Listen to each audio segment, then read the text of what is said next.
No episódio anterior, a batalha na Ilha dos Mil Santos finalmente chegou ao fim, e nosso garoto não apenas saiu vitorioso, como também conseguiu avançar de nível com sucesso. Agora tudo o que restava era apenas o chamado guia aparecer. Depois disso, ele voltou para casa e teve um jantar tranquilo com sua família. Por um momento, tudo parecia normal novamente. Mais tarde naquela noite, ele fez uma promessa para Fubuki. Disse que, quando aqueles dias turbulentos acabassem, eles resolveriam tudo entre eles. Enquanto isso, no quartel-general militar, a técnica que o nosso garoto havia deixado finalmente estava nas mãos deles. Assim que a grande tela foi ligada, uma figura em 3D começou a demonstrar os movimentos, e em questão de segundos, a sala inteira mergulhou em silêncio. Conforme o vídeo avança, a curiosidade rapidamente se transformou em puro choque. Um dos oficiais comentou impressionado que aqueles movimentos, apesar de simples, já estavam despertando novas ideias em sua mente. Apenas de assistir. Outro não conseguiu se conter, se levantou de repente, visualmente empolgado. Aquilo não era apenas teoria, aquilo estava redefinindo completamente o conceito de artes marciais. Era como entrar em um mundo totalmente novo. A empolgação se espalhou pela sala como fogo. O Marechal Central, acariciando sua barba, sorriu. Ele disse que estava feliz em ver que todos perceberam isso também. Mesmo parecendo básico, aqueles movimentos eram extremamente refinados quando executados corretamente. Ele pausou o vídeo e revelou algo ainda mais chocante. Com base nos testes, esse método de fortalecimento corporal era no mínimo 100 vezes mais eficaz do que todos que eles usavam atualmente. E não para por aí. Essa técnica levava o potencial humano muito além de que qualquer limite já visto. A sala explodiu em reações. Alguns chamavam aquilo de a lâmina que abriria uma nova era nas artes marciais. Outros emocionados, dizendo que aquilo era um tesouro sem preço, que o país havia sido verdadeiramente abençoado. O Marechal então completou que apenas alguém como Lucian, no auge absoluto das artes marciais, seria capaz de criar algo tão profundo. Mas então, um dos presentes levantou a mão. A sala ficou em silêncio. Ele hesitou e perguntou se algo tão poderoso assim deveria mesmo ser compartilhado com todo o exército. E se isso vazasse, eles perderiam essa vantagem. Ele não terminou a frase, mas todos entenderam. O Marechal assentiu. Ele já havia considerado esse risco. E então disse algo marcante, que esse nível de generosidade era exatamente o que definia um verdadeiro santo marcial. Além disso, o próprio Lucian havia deixado claro. Esse presente não era só para o exército, era para o mundo inteiro. O silêncio tomou conta da sala, mas desta vez era um silêncio de respeito. Um dos veteranos murmurou que viveu mais de 100 anos e mesmo assim sentia que desperdiçou a vida. Ele declarou que Lucian era alguém com os olhos nas estrelas e um coração vasto como a galáxia, não apenas em poder, mas em visão, algo que ninguém ali poderia sequer comparar. O Marechal sorriu novamente e disse que todos deveriam ser considerados sortudos, afinal, ele estava prestes a testemunhar o nascimento de uma nova era, uma era forjada pelas mãos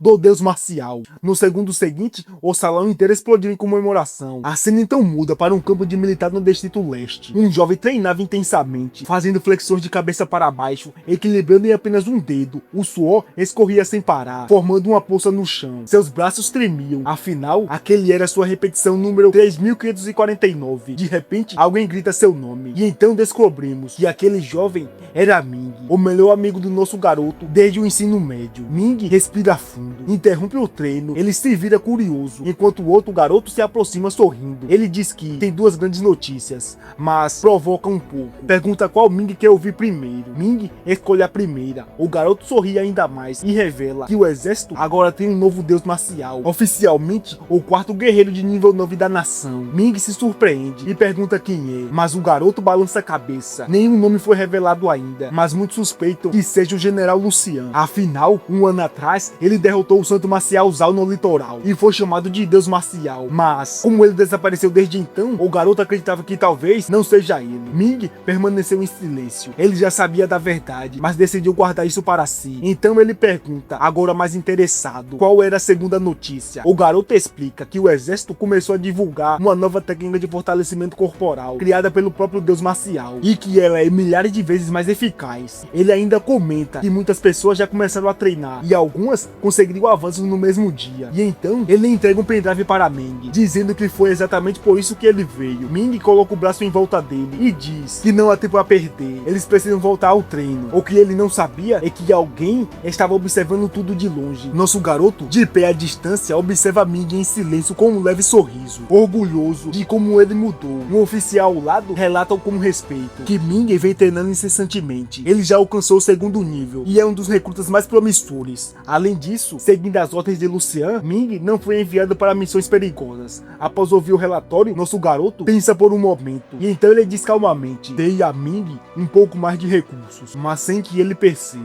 O oficial concorda e Lucian lança um último olhar, então se vira, dizendo que é hora de fortalecer o exército desde a base. Mesmo menor progresso, ainda é um passo na direção certa. Com essa nova técnica, até soldados comuns agora teriam mais chances contra as feras. Talvez a diferença entre viver ou morrer. Os dias se passam rapidamente e a notícia se espalha. Até lutadores fora do exército começam a treinar a técnica. Um deles explode de alegria ao sentir o poder crescente em seu corpo. Ele balança a cabeça, o terceiro nível. Jovens vão às ruas comemorar, especialmente os militares. Agora, com o deus marcial ao lado deles, eles não abaixariam mais a cabeça, nem mesmo diante dos discípulos dos santos marciais. De volta a Lucian, ele sente uma energia imensa se reunindo ao seu redor. Mas não é uma energia comum, é algo mais espiritual, que o pressiona de todas as direções. Ele quase consegue ouvir os aplausos, os elogios e percebe que esse reconhecimento está fortalecendo ele ainda mais. Ele reflete se isso seria o poder da fé de incontáveis pessoas, como se estivesse recebendo oferendas de milhões de almas, uma forma de existência eterna, algo que antes só existia em histórias. Esse poder se assemelha muito à adoração, quase como uma habilidade divina, ligada ao conhecimento semelhante ao que Zhao possuía. Mas então ele toma uma decisão. Ele não quer se tornar um deus, ele quer se tornar um símbolo. Eu sou as artes marciais, e as artes marciais são eu. E quando se tornar forte o suficiente, qualquer pessoa no mundo, ou até mesmo no universo, que trilhe esse caminho, naturalmente se tornará seu seguidor. Naquele instante, algo dentro dele muda, se clareia, e uma energia ainda mais poderosa começa a nascer. A cena corta para a torre marcial divina. No topo, Tanjiro Kamada está meditando. De repente, seu corpo treme, um suor frio escorre, seus olhos se abrem abruptamente. Ele está desgastado, não apenas fisicamente, mas no fundo do coração. Ele murmura que seus caminhos sempre foram diferentes, por isso eles seguiriam rumos diferentes. Mas ainda assim, ele jamais imaginou que aquele jovem, que antes era apenas um promissor de nível 7, agora seria capaz de derrotá-lo com tanta facilidade. Com a mão no peito, ele sente as rachaduras se espalhando pelo seu núcleo. Seu coração marcial está quebrado. A batalha na Ilha dos Mil Santos deixou uma marca profunda demais. Ele queria usar Lucian como um tripulim para evoluir, mas no fim ele foi derrotado e até seu avatar marcial foi destruído. Ele suspira e força um sorriso amargo, mas então ele se recompõe. Só porque Lucian é mais forte não significa que o caminho dele está correto. Afinal, Lucian tem apenas 20 anos e já está no auge da humanidade. E isso só pode significar uma coisa: algo extraordinário aconteceu com ele. Ele ainda se lembrava do que Lucian disse uma vez, que um dia se tornaria um santo marcial e que destruiria aquela torre, quebraria as correntes da tradição e espalharia as artes marciais pelo mundo inteiro. Pensando nisso, Tanjiro Kamado começou a rir, um riso baixo, desacreditado. Para ele, aquilo era simplesmente ridículo. Ele se recusava a acreditar que Lucian realmente entregaria tudo que conquistou de graça. Lentamente ele se levanta e percebe que seu corpo está mais leve. Por agora, Lucian é mais forte, então talvez o caminho dele esteja certo. Mas seus olhos se fecham. Ele completa: mas quando eu ultrapassá-lo, será o meu caminho verdadeiro. Ele fecha os punhos com força e declara que o tempo de Lucian está acabando. Ele chama Lucian de imprudente por roubar todos aqueles cristais de energia e tem certeza de que quando o guia aparecer, Lucian estará caminhando direto para a morte. De repente, um homem entra às pressas na sala. Ele se ajoelha. Ele traz uma notícia sobre Lucian. Tanjiro Kamado manda ele falar, mas no momento em que escuta, seu corpo gira bruscamente. Seus olhos se arregalam. Lucian está promovendo uma nova técnica de fortalecimento corporal e as novas artes marciais dentro do exército. Mas não era só isso. O homem continuou e disse algo ainda mais absurdo. Lucian tornou suas técnicas públicas. Qualquer pessoa, mesmo fora do exército, poderia aprender. A tela se acende. O vídeo começa a rodar. Tanjiro Kamado fica imóvel. Seu corpo inteiro começa a tremer. Ele não consegue acreditar. Lucian realmente fez isso? Seus olhos ficam vazios, perdidos. Então, seus joelhos cedem. Ele cai no chão. Sua voz falha enquanto tenta falar. Então ele tem um coração desse tamanho? Isso vai além de grandeza. Vai além de qualquer compreensão. E então, um som ecoa, como o vidro se estilhaçando. Mas não era a tela. Era seu coração marcial. Ali, caído no chão, ele finalmente entende. Ele perdeu, não só em força, mas em tudo. Comparado a Lucian, ele não era absolutamente nada. A cena muda para a mansão Zhao. Zhao está sozinho, sentado em silêncio. Ele se surpreende ao ver Lin Jong-yu retornar tão cedo. Ele pergunta se o guia chegou antes do esperado. Ela nega, o guia ainda não apareceu. Zhao fica inquieto, então por que ela voltou tão cedo? E o elixir espiritual? Ela conseguiu? Mas novamente ela balança a cabeça. Não é sobre isso. Alguém quer vê-lo. Zhao tenta adivinhar. Talvez Tanjiro Kamado? Mas ela descarta. Se fosse ele, seria apenas para humilhá-lo. Ainda assim, ele lembra do acordo. Ela pegou seus cristais e prometeu protegê-lo. Mas então ele pergunta quem quer vê-lo. Ela responde calmamente: não é o Sr. Tanjiro Kamado. É outra pessoa. Alguém que você conhece muito bem. No instante seguinte, uma figura surge atrás dela. Zhao congela. Ele não esperava por aquilo. Lin Jong-yu se afasta respeitosamente e diz: a pessoa que deseja vê-lo é ninguém menos que o Lorde Lucian, o ápice da humanidade. Nosso garoto dá um passo à frente, com um leve sorriso e diz, de forma casual: surpresa. O corpo de Zhao começa a tremer. Ele recua, desesperado. As palavras não saem. E então ele consegue perguntar: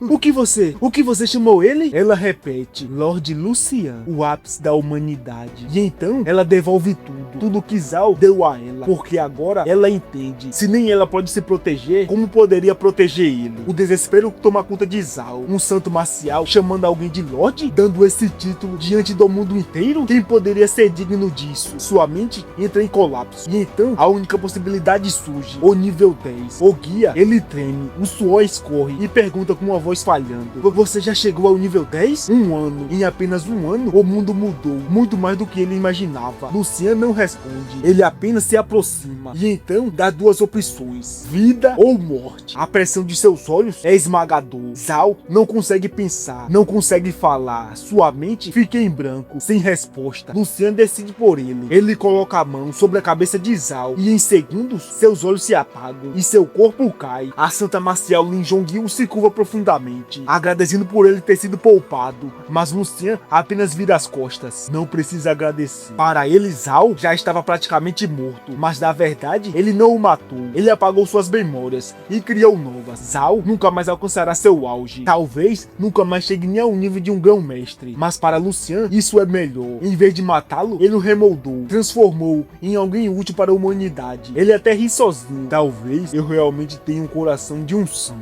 Ele diz que Zhao acordará em breve e que é melhor deixá-lo. 5 minutos se passam. Zhao pisca e desperta. Confuso, ele checa seu corpo. Está vivo e começa a rir. Um riso descontrolado. Ele acredita que recebeu uma segunda chance, que foi reencarnado. Mas então as lágrimas começam a cair. Memórias surgem. Seus pais, sua esposa e a forma brutal como eles morreram. Seus dentes se cerram. Seus olhos queimam de ódio. Ele declara que precisa voltar, que precisa se vingar. Mas então surge o problema: como voltar? De repente ele lembra do sistema. Então ele invoca e uma nova missão aparece: eliminar uma quantidade massiva de feras demoníacas e em troca receber a herança do ancestral marcial. Ancestral marcial? Ele repete: seria a mesma entidade que o trouxe para este mundo? Ele acredita que sim. Afinal, algo incapaz de dar uma segunda vida só podia estar nesse nível. Ele se convence que ao completar a missão não apenas voltará, mas talvez consiga trazer sua família de volta. Seu olhar ciente de determinação. 10 milhões de feras. É só uma questão de tempo. No instante seguinte, ele dispara, correndo direto para a ilha à frente. Agora, com apenas um objetivo: matar e reescrever o próprio destino. Muito longe dali, Lin Jong-yu observa. Surpresa, ela simplesmente não consegue acreditar no que estava vendo. Ainda em choque, ela pergunta: como você fez isso? Mas Lucian apenas ignora. Não é nada demais. Para ele, aquilo realmente não era uma grande coisa. O que ele fez foi apenas usar uma pequena projeção de sua vontade. Afinal, Zhao já nem era mais um santo marcial. Então, alterar algumas memórias foi algo simples. Lucian pegou fragmentos de memórias do Reino dos Sonhos e entrelaçou tudo, criando uma história convincente. E então, implantou diretamente na mente de Zhao. Assim, nascia um novo Zhao, completamente refeito. Enquanto ao sistema, a missão e tudo aquilo era só um detalhe a mais. Agora ele viveria com um único propósito: lutar pela humanidade. Lucian observa e comenta, quase satisfeito: Até eu fico impressionado com isso. Lin Jong-il engole seco, o canto dos seus olhos treme. Ela não sabe exatamente o que dizer, então apenas solta. Bom, então ele realmente teve sorte. Os dois caminham por um tempo, em silêncio, até que algo chama a atenção dela. Atrás de uma árvore, uma garota escondida. Era sua filha, Lin Yuan. Na mesma hora, ela se irrita. O que você está fazendo aí, Lin Yuan? Assustada, a garota se sobressalta e sai correndo. Lucian observa a cena e sorri levemente. Ele se lembra que Fubuki havia mencionado aquela garota antes, mas Lee Jong-il entende tudo errado. Ela pensa que Lucian se interessou pela filha, e então, sem hesitar, ela solta: se o senhor quiser, eu posso aceitar por ela. Lucian fica em silêncio. Aquilo veio do nada. Lucian trava por um segundo e responde imediatamente: eu já tenho uma noiva. Mas ela não recua. Calmamente, ela diz: não é incomum artistas marciais poderosos terem várias esposas. E continua como se fosse uma coisa mais normal do mundo. Na verdade, para alguém como você, espalhar seus genes seria uma contribuição para o planeta. Lucian fica em choque. Ele claramente não esperava por isso e recusa novamente, de forma firme: não me interessa por alguém da idade dela. Lee Jong-il para por um instante, pensa, e então um leve sorriso surge em seu rosto. Ela olha para ele e diz: então, meu senhor, e quanto a mim? Lucian congela. Ele começa a suar frio. Antes mesmo de responder, ela já continua, explicando com naturalidade: meu marido morreu cedo. Estou sozinha há anos. Servir alguém como você não seria um problema para mim. E ainda ela reforça o argumento, aproximando os braços de forma sutil. Lucian dá um passo para trás, totalmente desprevenido. Na cabeça dele, só uma coisa ecoa: que tipo de desenvolvimento é esse? Rota da viúva? Isso virou um tipo de história agora? Ele tosse duas vezes, tentando recuperar o controle, e então responde com firmeza: tenha mais respeito por si mesma. Eu não sou esse tipo de pessoa. E assim fica claro, nosso garoto está focado em uma única coisa: ficar mais forte. Nada de missões paralelas. Lee Jong-il fica um pouco decepcionada, mas não insiste. Em vez disso, ela muda completamente o assunto e pergunta: então, você realmente não pretende devolver os cristais de energia? No instante seguinte, Lucian para e se vira lentamente. Seus olhos ficam afiados. E então, palavras por palavras, ele responde: eu deveria devolver? E assim, chegamos a mais um fim de um capítulo. Espero que tenha gostado. E se gostou, deixe seu like. E se não gostou, diz aí o que eu preciso melhorar. Bom, deixe seu like, se inscreva e ative o sininho, porque o guia está chegando e nosso garoto vai mostrar para ele o poder absoluto da humanidade.